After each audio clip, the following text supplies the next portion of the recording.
Pendant des décennies, les constructeurs européens se sont développés à travers le monde. Le Brésil, la Chine elle-même, dans les années 80 et 90. Les constructeurs européens sont allés acheter des parts de l'industrie de tout le monde. Aujourd'hui, cette direction s'est inversée. Et ça arrive plus vite que la plupart des gens ne le réalisent. Voici l'image qu'il faut avoir en tête. Un badge européen sur le capot et un nom chinois sur les papiers de propriété. Pas une seule marque, pas un seul pays. C'est la Suède, c'est l'Angleterre, c'est l'Italie, c'est l'Allemagne. Même schéma, drapeau différent. Alors comment en est-on arrivé là ? Pour le comprendre, il faut revenir à l'époque où l'Europe ne vendait rien, elle était celle dont tout le monde voulait acheter.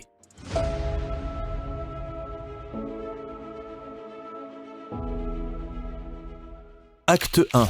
Quand l'Europe dirigeait le spectacle.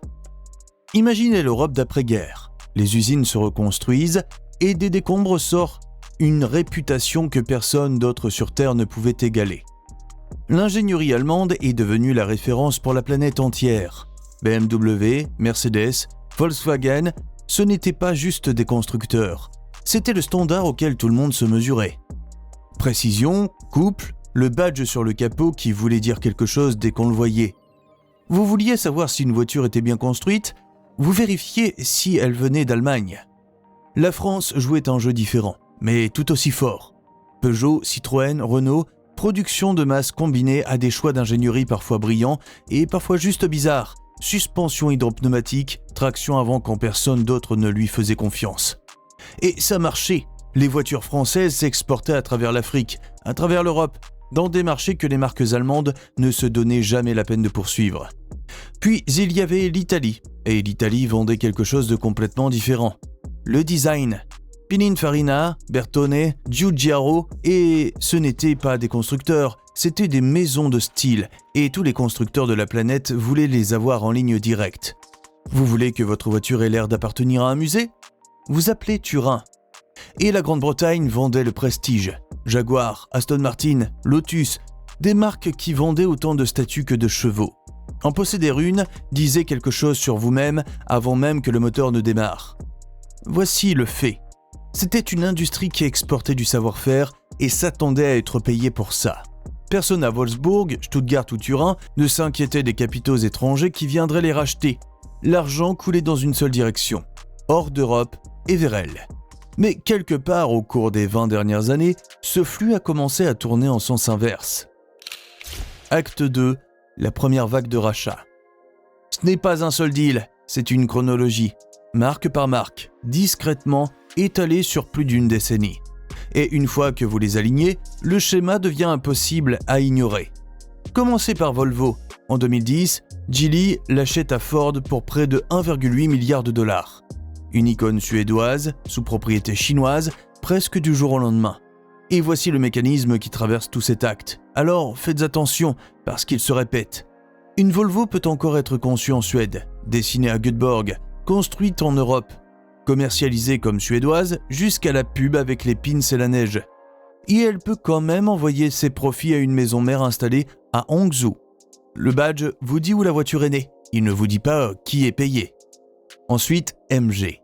Morte au Royaume-Uni, la marque pratiquement enterrée après l'effondrement de MG Rover, SAIC la récupère et la ressuscite comme une marque de volume construite et conçue en Chine, portant encore le badge Union Jack et le logo octogonal. Cet octogone vous raconte l'héritage de la marque. Il ne vous dit pas où vont les profits.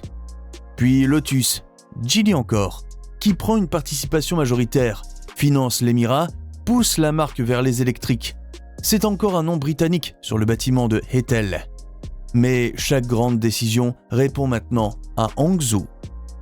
Pirelli suit, et celle-ci est italienne. Le fabricant de pneus, participation majoritaire rachetée par ChemChina en 2015, même si la propriété est devenue plus complexe depuis sous les réglementations italiennes. Un fournisseur de Ferrari, l'un des noms les plus italiens du sport automobile, maintenant parti piloté depuis Pékin. Smart est partagé en 2019, la marque de citadine de Mercedes, transformée en co-entreprise 50-50 avec Geely, construite en Chine pour les marchés mondiaux. Cette étoile à 3 branches sur le capot, elle ne raconte plus que la moitié de l'histoire de propriété maintenant. Et Polestar, née comme la division performance de Volvo, détachée, financée via Geely, cotée en bourse américaine, mais pilotée depuis la Chine. Chaque pub la fait paraître scandinave. Chaque document officiel vous dit qui est vraiment dans la salle du conseil. Ajoutez les partenariats de fabrication de Valmet, des accords de production sous contrat qui étendent le même schéma jusque sur le sol des usines, et vous commencez à voir que ce n'est pas aléatoire. Au début, ça ressemblait à une coïncidence. Puis, ça s'est produit. Et encore. Et encore. Volvo, MG, Lotus, Pirelli, Smart, Polestar, 6 acquisitions, un seul phénomène. Pays différents, marques différentes, le même acheteur qui revient, deal après deal, décennie après décennie. Alors la question évidente est, pourquoi tous ces noms européens ont-ils accepté de vendre en premier lieu ? Acte 3. Pourquoi vendre en premier lieu ? Voici la vérité brute que personne n'aime dire à haute voix. Aucune de ces marques n'a été vendue depuis une position de force. Chacune d'elles a été vendue parce que quelqu'un en amont était à court d'argent ou à court d'options. Prenez Volvo sous Ford. Au milieu des années 2000, Ford possédait Volvo dans le cadre de son premier Automotive Group. Et puis, 2008 est arrivé. La crise financière a traversé l'industrie automobile américaine et Ford saignait du cash en essayant de tenir sa propre maison debout. Sans parler de financer une filiale suédoise qui avait besoin de nouvelles plateformes et de nouveaux moteurs juste pour rester compétitive. Ford n'a pas vendu Volvo parce que Volvo ne valait rien. Ford a vendu Volvo parce que Ford avait besoin de cash. Et Volvo avait besoin d'un propriétaire qui en avait réellement à dépenser. MG raconte une histoire encore plus brutale.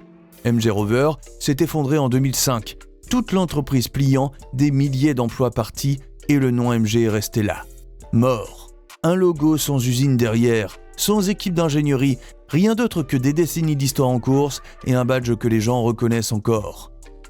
SAIC n'a pas acheté une entreprise automobile. SAIC a acheté un nom sur une étagère parce que ce nom voulait encore dire quelque chose pour des acheteurs qui ne demanderaient même jamais où la voiture avait été construite. Lotus est la version lente du même problème. Chroniquement sous-financée, pendant des décennies vraiment, une entreprise qui construisait des voitures brillantes, légères, au comportement tranchant dans une usine du Norfolk, qui n'avait jamais le budget pour faire grand-chose d'autre. Chaque fois que les normes d'émission se resserraient ou que les réglementations de sécurité devenaient plus strictes, Lotus le sentait plus fort que quiconque, parce qu'elle n'avait pas de maison mère pour écrire les chèques et couvrir les coûts d'ingénierie. Ils avaient besoin d'argent sérieux juste pour continuer d'exister, et personne en Grande-Bretagne ne se pressait pour le fournir. Et voici où l'histoire cesse d'être celle de marques individuelles et commence à être celle de toute l'industrie. L'électrification. C'est le vrai point de bascule de tout cet acte. Alors, ralentissons dessus.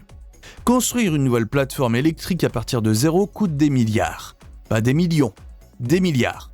Il faut de la technologie batterie. Il faut un logiciel capable de faire tourner toute la voiture. Il faut des partenariats d'infrastructures de recharge et rien de tout ça n'est optionnel désormais. C'est le prix d'entrée juste pour vendre une voiture en 2025. Les constructeurs européens essayaient de financer tout ça tout en essayant de garder leur thermique en vie. Parce qu'on ne peut pas simplement éteindre le business diesel et essence du jour au lendemain, c'était encore là que venait la majeure partie des revenus. Donc, vous aviez des marques étirées dans deux directions à la fois. Verser de l'argent dans un futur électrique que les régulateurs forçaient, tout en gardant le présent thermique assez rentable pour le payer. C'est un endroit coûteux où être coincé. Et de l'autre côté de la table, vous aviez des entreprises chinoises, certaines soutenues par l'État, d'autres financées par le privé, assises sur du cash et cherchant activement exactement ce type d'actifs. Un badge reconnaissable, un pédigré d'ingénierie, un réseau de concessionnaires déjà construits en Europe. Ce n'est pas quelque chose que vous construisez à partir de zéro en 5 ans. C'est quelque chose que vous achetez. Voici donc l'équation. Claire et simple. La Chine avait du cash. L'Europe avait besoin de cash. C'est toute la transaction, débarrassée du branding et des communiqués de presse. Le verdict est direct, alors disons-le franchement, ce n'était pas une entreprise de contrôle hostile. Personne n'est entré en douce et n'a volé ses marques en pleine nuit. L'Europe a vendu parce que l'Europe n'avait pas de meilleure option sur la table. Point final. Mais poussons d'un cran plus loin, parce qu'il y a une lecture plus intéressante ici. L'Europe ne vendait pas son passé. L'Europe essayait de financer son futur. C'est une histoire très différente de la Chine à voler l'Europe. Et c'est la plus exacte. C'est l'Europe qui encaisse une ère de son industrie pour essayer de survivre à la suivante. Et une fois que ces premiers deals ont prouvé que le modèle marchait réellement, et une fois que SAIC, Geely et ChemChina ont montré que racheter des marques européennes fatiguées pouvait rapporter, l'ambition ne s'est pas arrêtée là. Acte 4. Ce qui arrive ensuite. Parce que la vague actuelle ne porte plus sur les badges, elle porte sur tout ce qu'il y a sous les badges, les trucs que vous ne voyez jamais sur une fiche technique. Commencez tout en haut de la chaîne, les terres rares, les matières premières qui entrent dans les aimants et les batteries, principalement raffinées en Chine. Et ce n'est pas un détail mineur, c'est un levier qui se trouve très en amont de n'importe quel sol d'usine. Vous pouvez posséder une marque automobile, mais si vous ne contrôlez pas les matériaux qui entrent dans les batteries, vous louez encore votre position dans cette industrie. Étape suivante dans la chaîne, les batteries elles-mêmes. CATL et d'autres fabricants chinois de cellules ouvrent des usines directement sur le sol européen en ce moment, ce qui signifie qu'ils contrôlent la partie la plus chère de chaque électrique construite.